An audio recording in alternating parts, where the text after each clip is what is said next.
Checkup करवाया और checkup करवाने के बाद बहरहाल उनको क्वारंटीन में रखा गया है। जो लोग रिपोर्ट अगर आएगी उसके आधार पर आगे देखा जाएगा, लेकिन ये एक ऐसे 4 लोग हैं, इसीलिए हमने इनको लिखा है कि कोरोना के 4 यार जयपुर के गद्दार। जयपुर हॉटस्पॉट सेंटर बना हुआ है, पूरे भारत की निगाहें पड़ी हुई हैं कि भाई किसी भी तरीके से इस हॉटस्पॉट सेंटर को तोड़ा जाए और राजस्थान को बचाया जाए, जयपुर को बचाया जाए। लेकिन आप सोचिए, ऐसे लोग जो लोग ये जानते हैं कि वो संक्रमित हैं या हो सकते हैं, संभावना ज्यादा है, इसके बावजूद घरों में छुपे हैं। बार बार मुख्यमंत्री प्रधानमंत्री अपील कर रहे हैं कि भाई आप लोग अगर कहीं भी हैं तो आप बाहर आइए, बताइए कि हम वहां पर गए थे, उसके बाद चेकअप करवाया जाएगा। आप अगर सही है तो कोई बात नहीं, 14 दिन के क्वारंटीन में आपको रखा जाएगा, उसके बाद बाहर आ जाएंगे आप। लेकिन मानने को तैयार नहीं। क्या किया जाए इनका? कैसे सुधरेंगे ये लोग? सलमान खान वीडियो बनाकर बोलते हैं कि ऐसे लोग किसी के नहीं हैं, अपनी जान, इस देश के लोगों की जान, पूरे देश को खतरे में डाल रहे हैं। वो भी तो एक बड़े देश के चेहरे हैं, इसके बावजूद वो अपील कर रहे हैं। लेकिन ये लोग सुनने को तैयार नहीं, मानने को तैयार नहीं। क्यों भाई? इस देश में आपको आजादी मिली थी, इकट्ठा हुए थे आप, उस आजादी का भी जरा सा फिक्र नहीं है। कितने लोग इस वक्त जयपुर में संक्रमित हो रहे हैं, देश के अलग अलग हिस्सों में संक्रमित हो रहे हैं, क्या उसकी भी थोड़ी भी समझ नहीं है? क्यों ये जाहिलपना फैलाया जा रहा है? और आपके चक्कर में पूरी आपकी कौम, आपकी जमात जो है वो पूरी तरीके से पिसती हुई दिखाई दे रही है। सभी एक जैसे नहीं होते, 5 उंगलियां बराबर नहीं होती, लेकिन आप की तुलना जिस उंगली से की जा रही है, आप उस जगह खड़े हैं जहां पर आप सबको बदनाम कर रहे हैं। सोचिए, क्या यही शिक्षा मिली? नहीं ना। इन चारों को खुद सरकार को आकर सरकार के सामने या पुलिस के सामने बताना चाहिए था कि हम जमात में गए थे, निजामुद्दीन गए थे, वहां से वापस आए हैं, हमें संभावना है, आप चेकअप करिए और हमें क्वारंटीन में रखिए। लेकिन नहीं किया, पुलिस ने पकड़ा। यही यूपी होता है ना, यूपी होता, पुलिस रासुका लगा देती आपके ऊपर।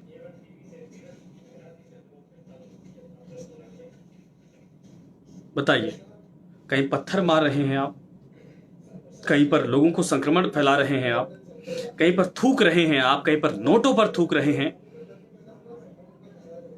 कैसे भरोसा करे जनता पर? क्यों भरोसा करे? क्यों भरोसा करे भाई?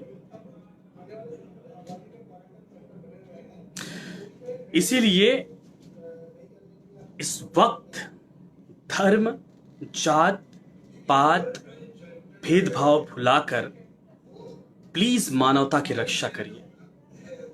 आप लोगों को जमात में जाने से कोई नहीं रोका, आप लोगों को मंदिर में जाने से कोई नहीं रोका, आप लोगों को मस्जिद में जाने से किसी ने नहीं रोका, गुरुद्वारे में जाने से किसी ने नहीं रोका, सबका सम्मान किया गया। तो आखिर ये क्यों हो रहा है कि आप लोग वहां से निकलने के बाद छुप रहे हैं? ये चोरी, हत्या से भी बड़ा अपराध है, क्योंकि आप संक्रमण के शिकार हैं, आप दूसरों को संक्रमण फैला रहे हैं। एक स्वस्थ आदमी को, स्वस्थ नारी को, स्वस्थ बच्चे को, स्वस्थ बूढ़े को आप संक्रमण फैला रहे हैं। आप एक वाहक हैं। ह्यूमन बॉम्ब से 10-5 मरते हैं जब अटैक्स होते हैं। आपसे सोचिए, पूरे समाज को आप संक्रमित करेंगे। किस तरीके से आप दया के पात्र हैं, किस तरीके से आप क्षमा के पात्र हैं? और क्यों भाई? जब आप जानबूझकर गलती कर रहे हैं तो क्यों? इसीलिए जितने भी संदिग्ध हैं, जमात से गए हैं या दूसरे जगहों से गए हैं, प्लीज सबसे अनुरोध है कि आप लोग, अगर आपको लगता है कि संक्रमण के शिकार आप हो सकते हैं या हो गए हैं, प्लीज हाथ जोड़ के निवेदन है, जिस अल्लाह को मानते हैं वो अल्लाह भी कहता है कि जब संक्रमण का मसला हो, इस तरीके से मानवता पर खतरा पैदा हो जाए तो एक हो जाइए। फिर छुपने की क्या जरूरत थी?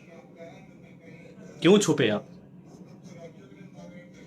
आप कोरोना संक्रमित पाए जाएंगे। जो आपको खाना पहुंचा रहा था, जो आपको राशन पहुंचा रहा था, जो आपसे मिलने आ रहा था, जो बेचारा आपकी सेवा कर रहा था वहां पर, जिसने आपको सहयोग किया होगा वहां पर रुकने में, उसकी जिंदगी के बारे में आपने सोचा? या जिन्होंने आपको वहां से सिखा के भी भेजा होगा, जो भी आपके मजहब में होता है उसके आदर्श के हिसाब से, उनके बारे में सोचा आपने?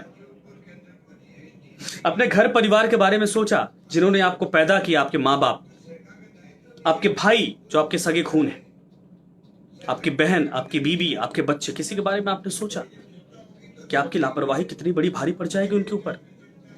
हंसती खेलती जिंदगी खत्म हो जाएगी। कितना दुखद होगा आप इमेजिन नहीं कर सकते।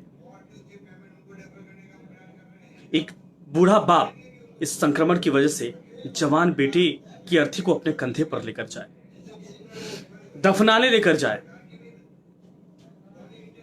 इमेजिन करिए, धरती का सबसे बड़ा भार इसको कहा जाता है, और आप लोग जानबूझ के उन सभी को खतरे में डाल रहे हैं, अपने आप को खतरे में डाल रहे हैं। क्यों भाई?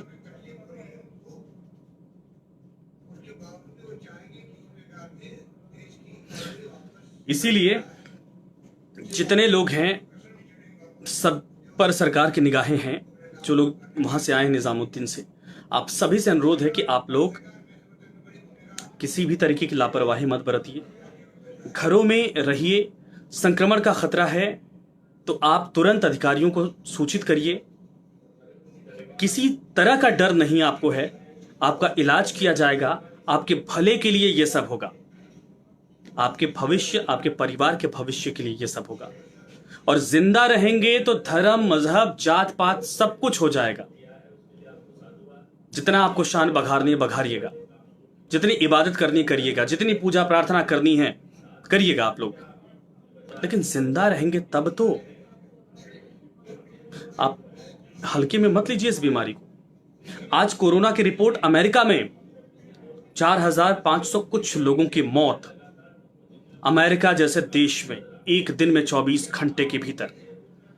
अनुमान लगाइए कितनी घातक ये बीमारी है, और हम आप हल्के में ले रहे हैं इसको, मजाक लग रहा है। नॉर्मल फ्लू जैसा समझ रहे हैं आपके, बुखार आएगा ठीक हो जाएगा 4 दिन में। ऐसा नहीं है भाई, और ऐसा कतई मत सोचिएगा, कोई भी मत सोचिएगा। जितने लोग इस वक्त हमें जुड़े हैं हमसे, हम ऑफिस आ रहे आप लोगों के लिए,